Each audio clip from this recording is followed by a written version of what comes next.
He doesn't change himself for his business. He knows who he wants to work for and just always pushes out the same amazing work. And I think that almost a hack to sustaining a really long career in design. You kind of have to have an aspect of yourself in the work you do, because that's the way you solve problems. You solve problems in a different way to everyone else because you're unique. Can we just sustain a career as a personal brand, but can we also sustain it in a way that we do the work we want to do with the people we love? A little bit ago, you talked about Chris Do. I would say he's pretty bold and unapologetic in the way he goes about business. Yeah, definitely. Yeah, definitely. Like, and I think Chris has been like probably a huge inspiration to all of us in the last 10 years who've wanted to like grow some sort of creative business. I mean, he taught so many of us like how to negotiate, like how to sell, like a lot of those things. I know, like I've heard you're also a fan of Aaron Draplin. Is there anybody else that you're like a big fan of and been inspired by, and why in particular those people?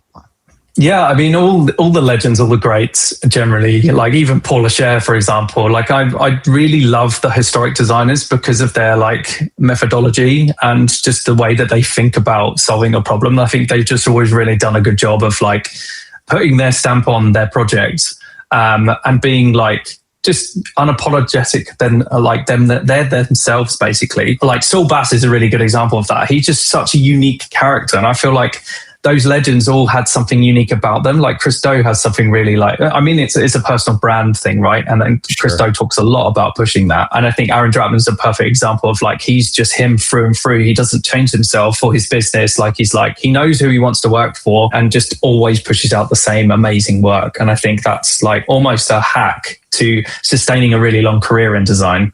Yeah. It's as somebody who is like, you know, tried over the past years to like build a personal brand, like I do think there is like a thread there that you just pulled on, which is really interesting. Whether it's Saul Bass or Aaron Draplin or Chris Do, they're unapologetically them, and they infuse their personality and their personal brand even into their companies, right? Like, exactly. Sure, like Chris Do and Aaron Draplin are such different people that both evolve around the same space. Like you might find them speaking at the same conference, and you're like, okay, so there's the dude that ran like a multi-million-dollar agency and like does YouTube and all this kind of stuff.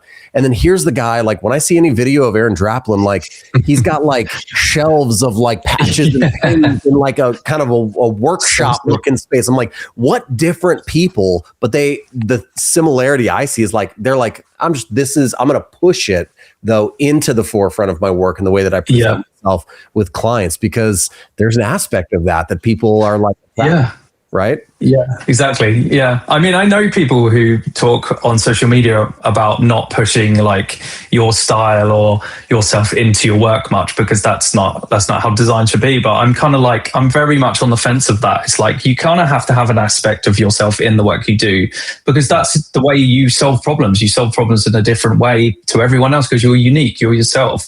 Right. So I think it's like, yeah, I totally get like, you can't push a style onto a person, but can you not develop like a really amazing career being yourself and then attract the people you want to work for rather than having to always target based on solving a problem a different way? So it's like, can we just sustain a career, as a personal brand, but can we also sustain it in a way that we do the work we want to do with the people we love? So that's such a good point. It's so interesting.